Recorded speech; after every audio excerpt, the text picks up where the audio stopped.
Oh, howdy all, grab yourselves a beer, it is time for some Path of Exile discussion.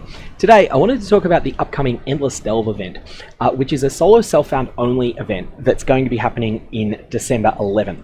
So December 11 if you're in the United States, December 12 if, like me, you're in Australia and the time is a little bit further forward. And I think for Europe it starts a little bit before midnight on December the 11th. Now this is going to be a 1 week long event where you're going to have access only to the Delve Mines. You're going to be locked out of all the rest of the game, no map device, no access to the storyline zones, no access even to NPCs like Navali to turn in divination cards, or the various characters in the towns in games that allow you to convert one type of currency into another. So, you will be stuck in the Azurite mine, you'll have unlimited sulfite, and you will be able to go, you're basically trying to get as deep as you can. Now, there's a couple of quick pointers about the prize structure for this. I'll come back to Demigod's authorities in a second. There's a number of microtransaction draws that will take place.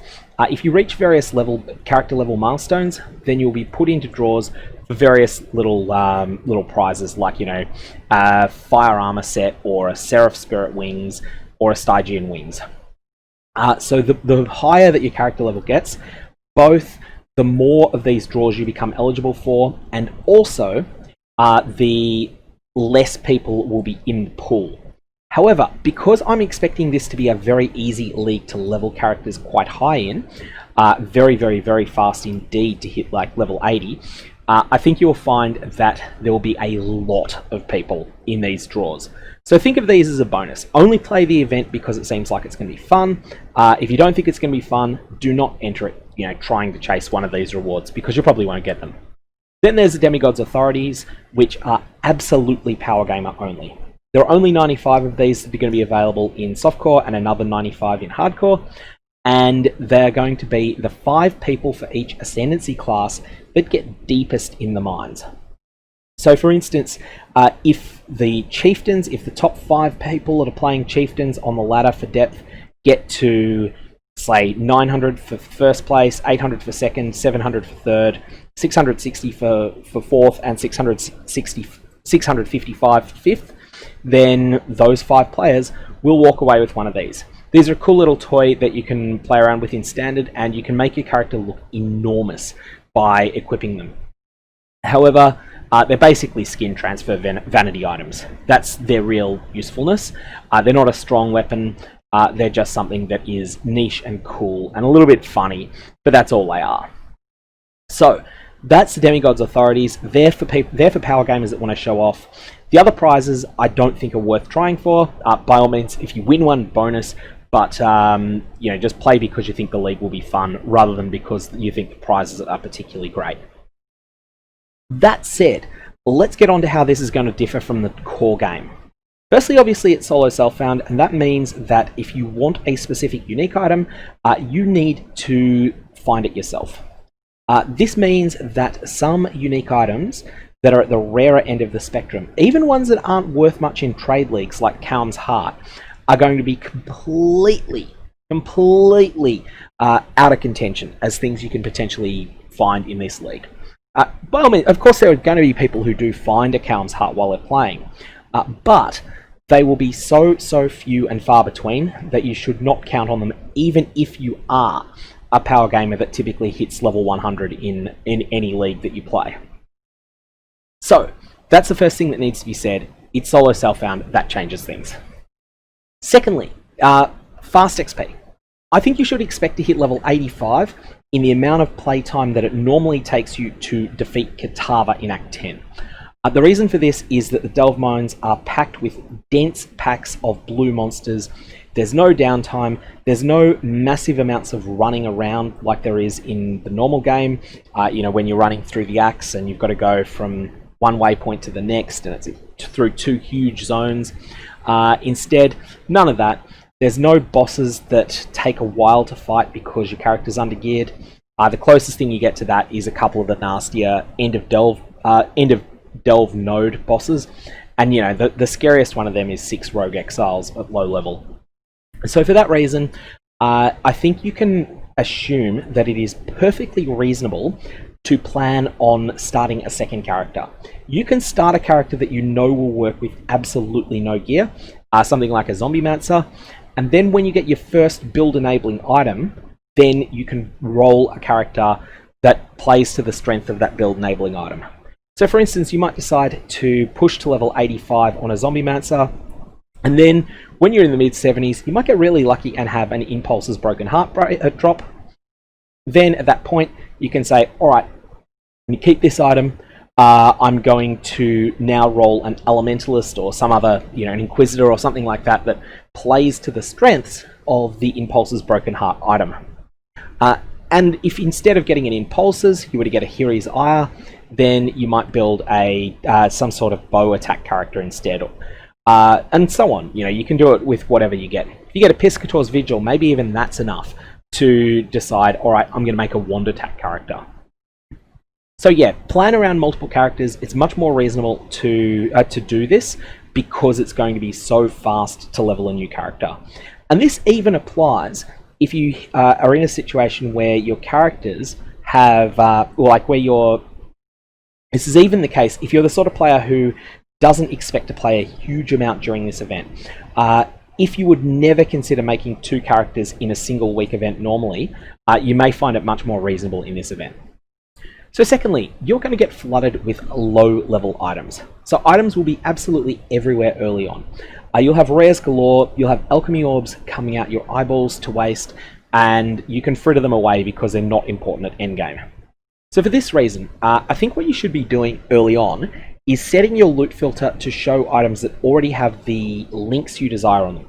Don't consider one of these bases to be particularly precious or anything. Just pick it up, throw an elk on it. If it winds up being good, then great, use it. If it's not good, then vendor it. And you should be doing this with, so from levels 1 to 20, show your desired 3 links. And when I say desired 3 links, I mean like if you're planning around using blue, green gems, then show blue, green 3 links and nothing else. Then from 20 to 75, show your desired 4 links. However, whilst you'll have lots of access to low-level items, you will find that this stops abruptly once you get to higher level stuff. In particular, 5 and 6 link items are going to be ultra precious in this league. I think you should set your loot filter up to absolutely scream its lungs out when you get a 5 link, and also even more so for a 6 link. So basically, I suggest whatever setting that you would normally use in a trade league to scream, hey, you just had an Exalt drop, set 5 link armors to do that. Even if it's not a very good base, you're going to pick it up and you're going to use it for a long time. Likewise, 6 links, set them up to have whatever your normal loot filter would be for a doctor drop, because a 6 link is big news.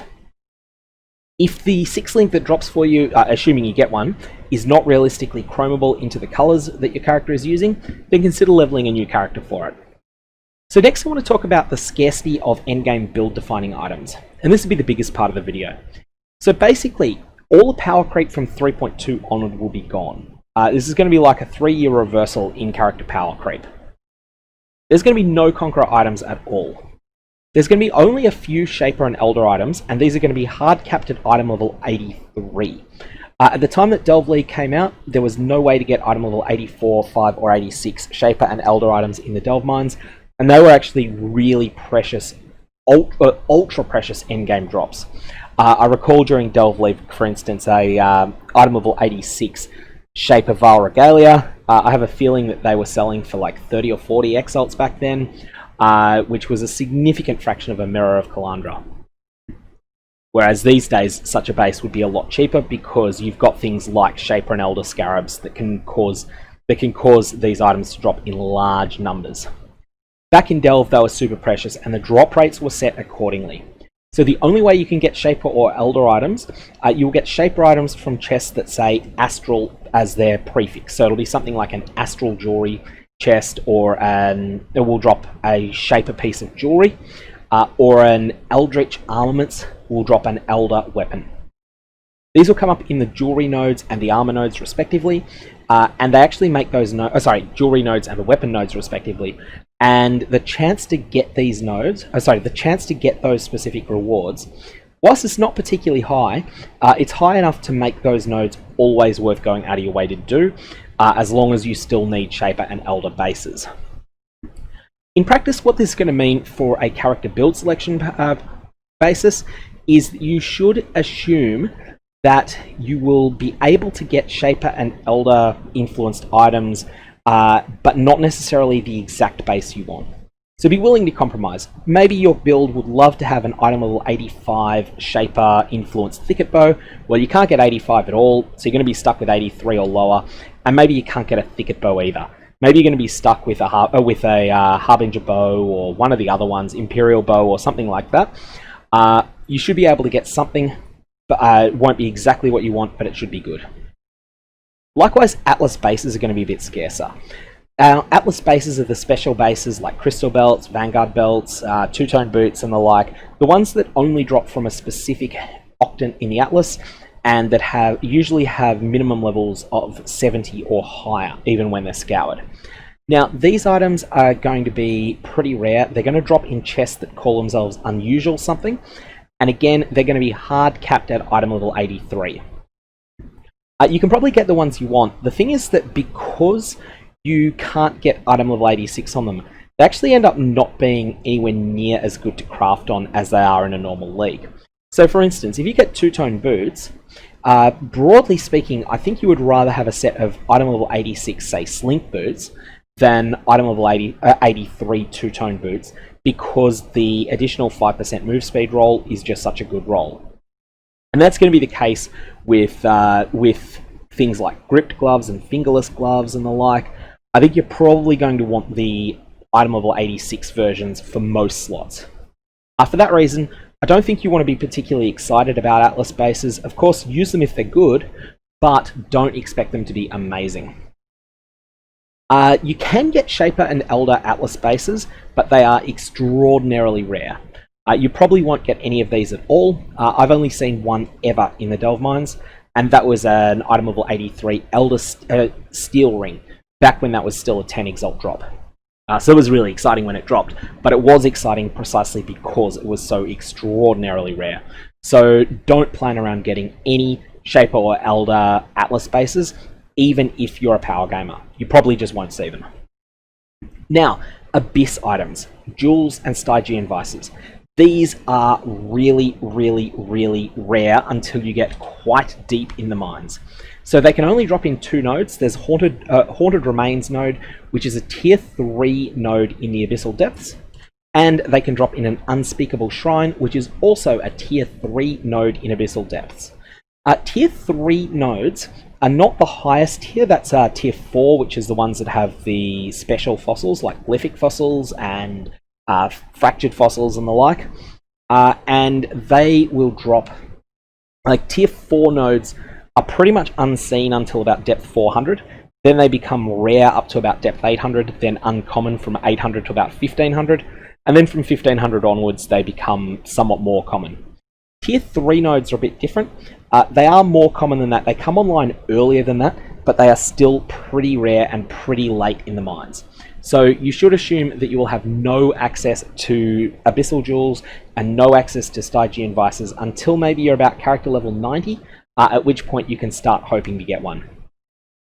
So, just a reminder, there are no divination cards. Some will drop, but you can't turn them in. And this severely lowers the accessibility of a number of uniques, including Tabula Rasa, and in particular, the unique wand Obliteration.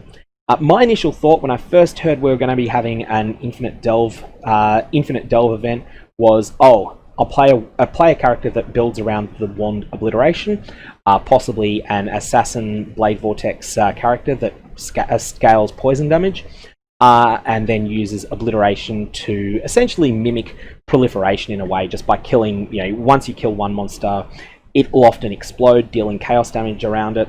And then they'll chain react because enemies, you'll have your first enemy dies, then that'll cause others to explode and they'll start dying and you'll have some degree of a chain reaction.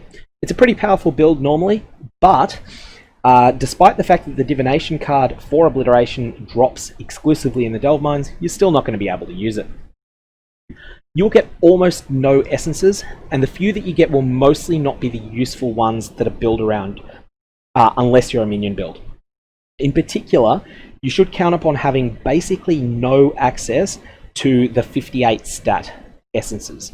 So there's 3 essences that can allow you to force 58 to a stat in any given slot. I think you should assume that you will just not have these. So don't, for instance, expect that you're going to go with a dexterity stacking build lightly. You can still do dexterity stacking, but it will be a lot weaker than it is in a trade league, or even in solo self-found for that matter. There are absolutely no cluster jewels. There are no sources of them at all. And flasks will come online late, although a lot will drop. So you might be, if you're, for instance, you're wanting to run around with a granite flask, you probably won't get a granite flask for a while. Baubles are going to be pretty scarce, so if you do get a unique flask and it's one that your build can use, then you're going to possibly be waiting a while until you can quality it up, but you can just use it as is until then. Most characters ultimately will equip fossil crafted rares in most slots, and or just chaos spammed rares, but there will be some exceptions. So I wanted to talk quickly about currency and commodity economy. So this is a discussion on what currency items can be frivolously used and what needs to be hoarded and used very sparingly. So firstly, all the blue item currency transmutes alterations and augments. You'll have lots of these and won't want to use many of them. Most of the main use cases for alteration orbs don't really apply in this league. So for instance, there's no Crusader chests. Crusader chests are a massive alteration orb sink in trade leagues. Additionally, there are no imprint beasts. So all of the really powerful uses of alteration orbs don't exist. There's no Awakener's orbs. And so for that reason, the blue item currency can just be frittered away.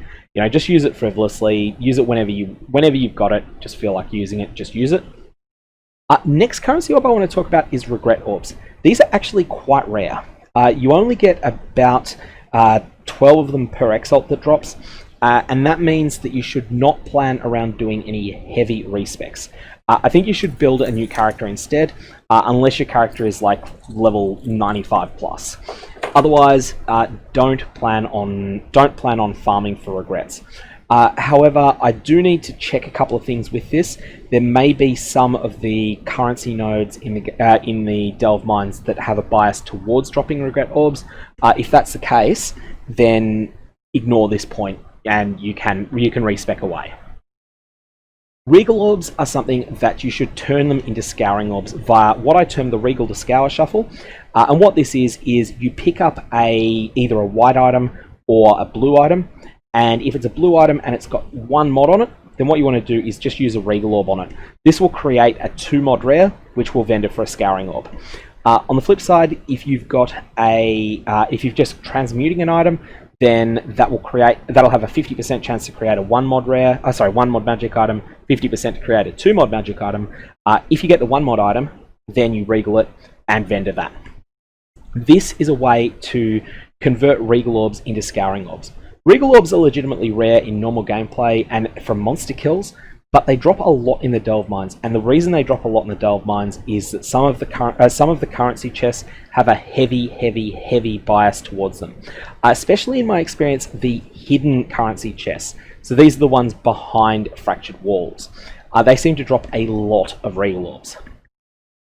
Now, fusing orbs. Fusing orbs are going to be extremely scarce in this league. Extremely scarce. The reason for this is that there is no access to the vendor that does a 4-for-1 upgrade from Jeweler's orbs into fusings. So for this reason, I think that this is why I said 5 links and 6 links will be ultra precious.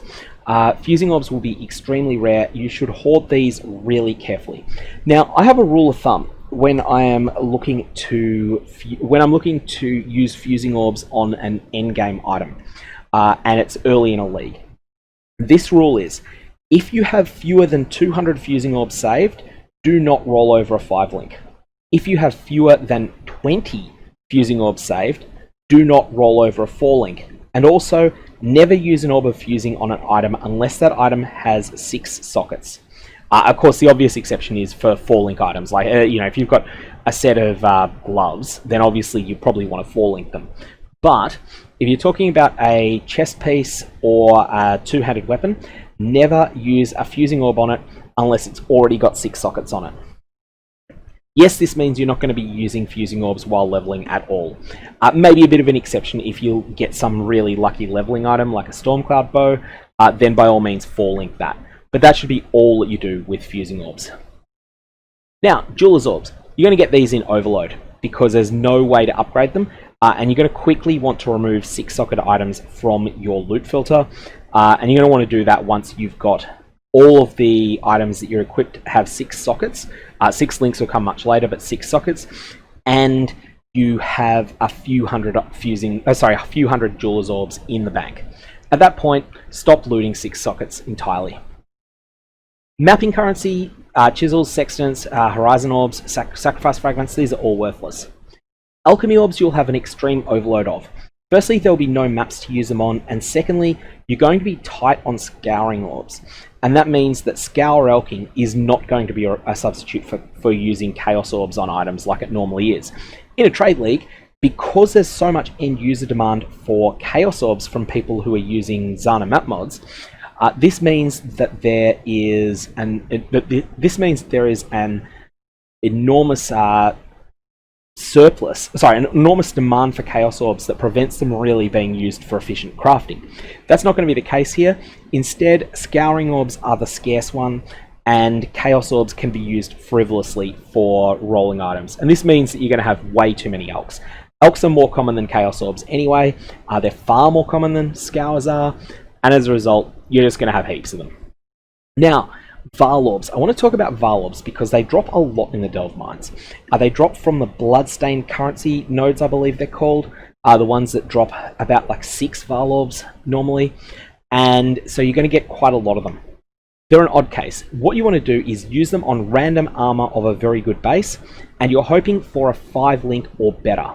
So 6-link, 6 sockets is 6 socket, 6-link is ideal. 6-socket, 5-link is fine. 5-socket, 5-link is fine. And I've done the maths based upon a couple of assumptions. I believe it to be a 1 in 45 chance that if you use a Vaal orb on a high item level piece of equipment, so this is level 50 or higher, that you will get at least 5 links.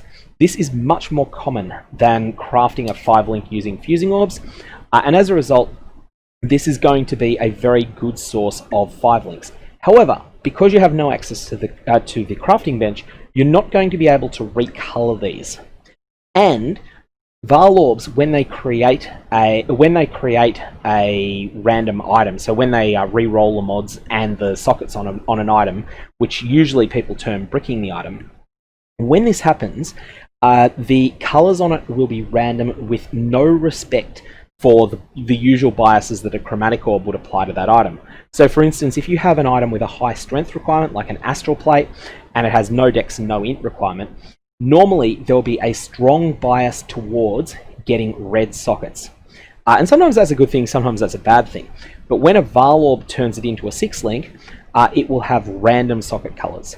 So you'll have a good chance of getting 2 red, 2 blue, 2 green, or a 3-2-1 split.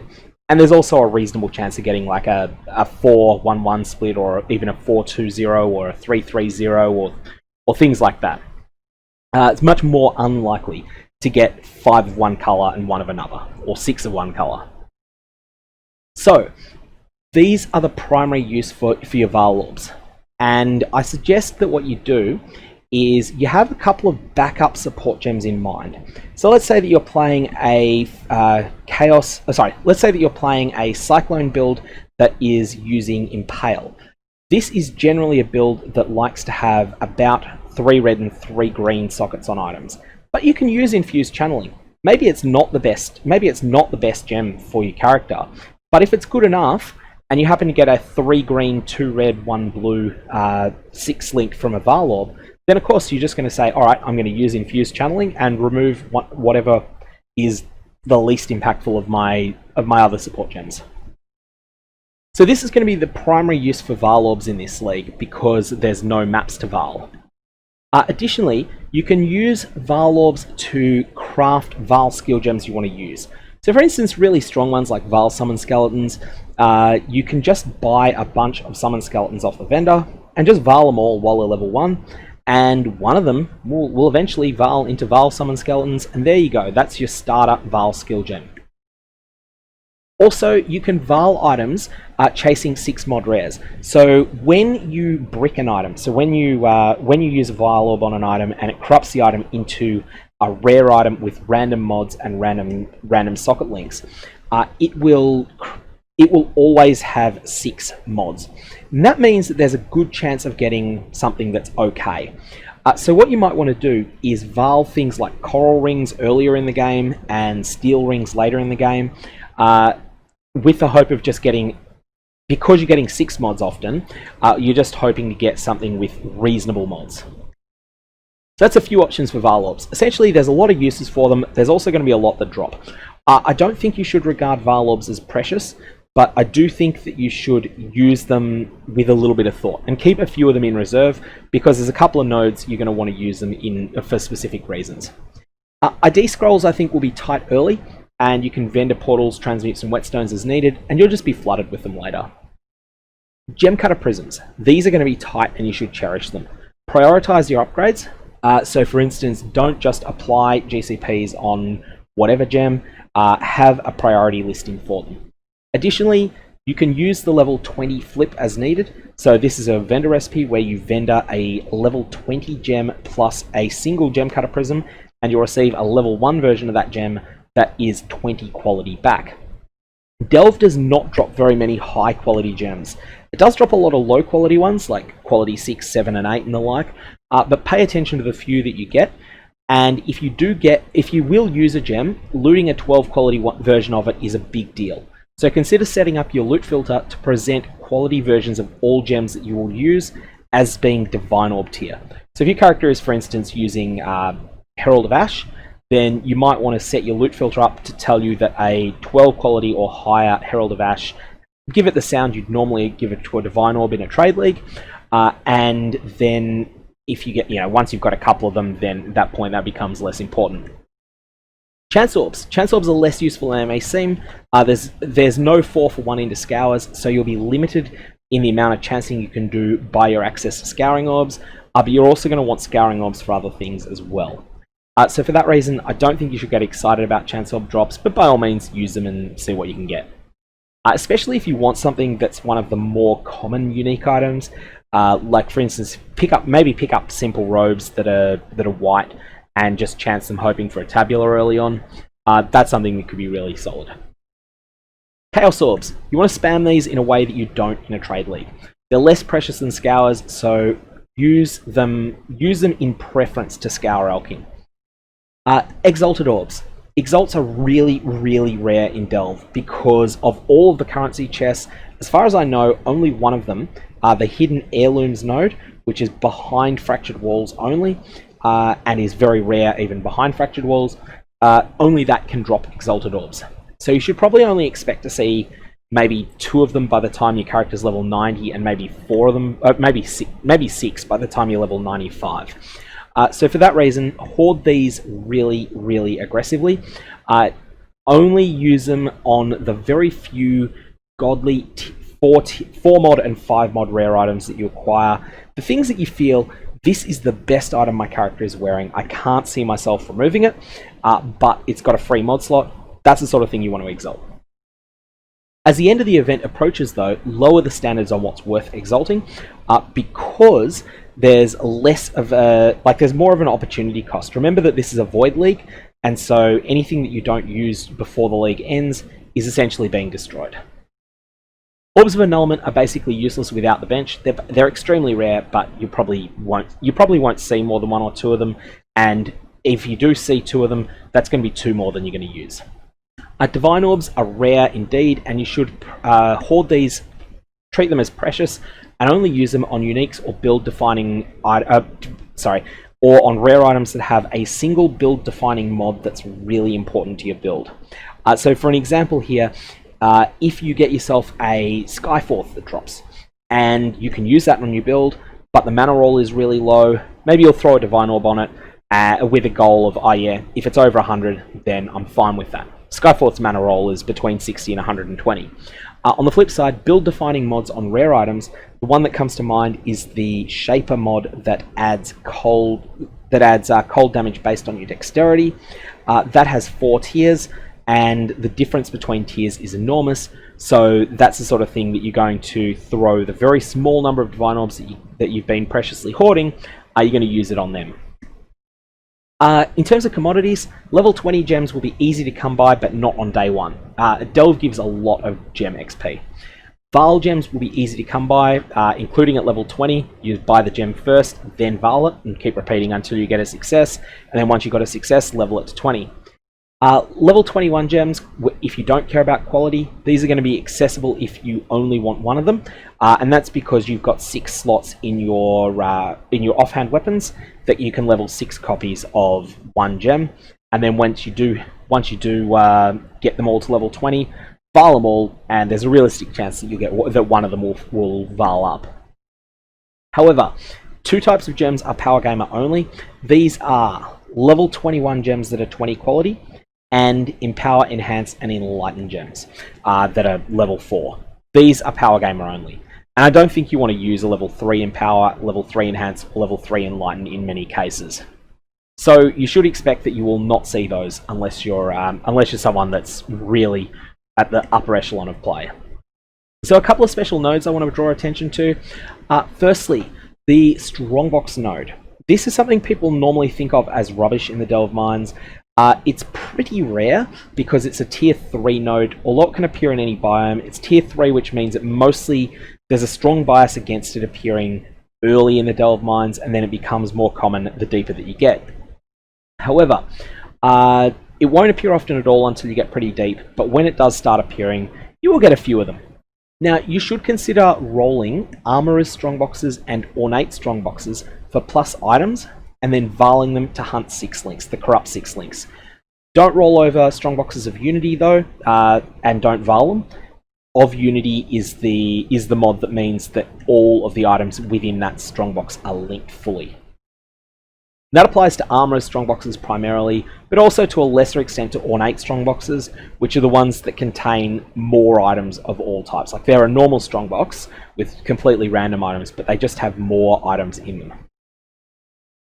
Talisman nodes. These are very rare and they're much better than expected because they're the only way to get anointed items. And talisman drops got buffed absolutely crazy strong during the Heist League.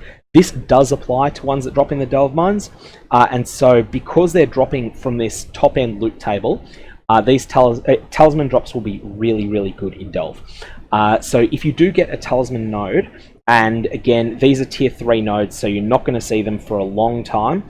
But when you do see them, this is the sort of thing you want to make a beeline towards. You want to get to it no matter the cost, because they're just simply so much better than any other amulet you're likely to get. The fact that they can't be modified really doesn't matter very much, because the only way to modify a rare item is with a Divine Orb or an Exalted Orb or an Annulment Orb. You're not going to have any of those, or at least you're not going to have many of those. And so just hitting those talisman nodes as soon as you see them and get excited for them. Hoard the talismans you get. If you can't use a talisman on your current character but it's objectively good, don't vendor it, save it in case a future character wants it. The last one I want to talk about is the contains X items. So let's just quickly go to the, it's not primal, it's talismans. So it's the Petrified Forest Ritual Grounds is the talisman node. The node in question for Strongboxes, there's 2 of them. There's 7 of them. There's 1 in each of the biomes. And then there is the contains, let's just go physical as an example. Things like this nesting grounds here, the tier 3 node that contains physical items, these are surprisingly good. Obviously, if you're playing a build that deals physical damage, you're going to want to do these nodes. But even if you're not, these will drop a considerable number of essences and a considerable number of fossils. As a result, even if let's say you're playing a minion build, a physical items node is going to be worth your while just because of the currency that it drops alone. And they also can drop a number of unique items, and these, for a few specific unique items like the particularly the minion ones, this can be the best way to source those items through the delve mines. So you want to keep your eyes out on all of these. So this includes things like contains mana and curse items, contains minion items, contains physical items, contains chaos items, contains cold items, and so on and so forth. All of these nodes, you should probably do them if they're convenient, and if they match the type of character that you're playing, then you should really go out of your way and chase them down. Other than that, I have gone through all of the different nodes that are available from PoEDB's Delve Biomes list, and there's nothing else that really jumps out at me as being particularly exciting, more exciting than it usually is. And obviously some of the things that are really exciting in a trade league, like a Fractured Fossil, they're practically useless here. One thing I will point out, Harbinger nodes will be disappointing in this. They're quite difficult as a combat encounter. They're among the hardest combat encounters once you start getting deeper into the mines, and all of the shards that they drop are going to be practically worthless to you in this league, because, you know, maybe you get a single Ancient Orb in the entirety of the event. Maybe you're not likely to get a single Exalted Orb from them, and having like 6 Exalted Shards achieves nothing in this event, because you can't trade them to other players. You're not likely to complete the set yourself. So that is much worse than normal. Anyways, that's a lot of discussion about this event and some of the sort of strategy implications and the like. If you've got any comments or questions, fire away below. Otherwise, I'm going to leave it there. I hope you have a good one.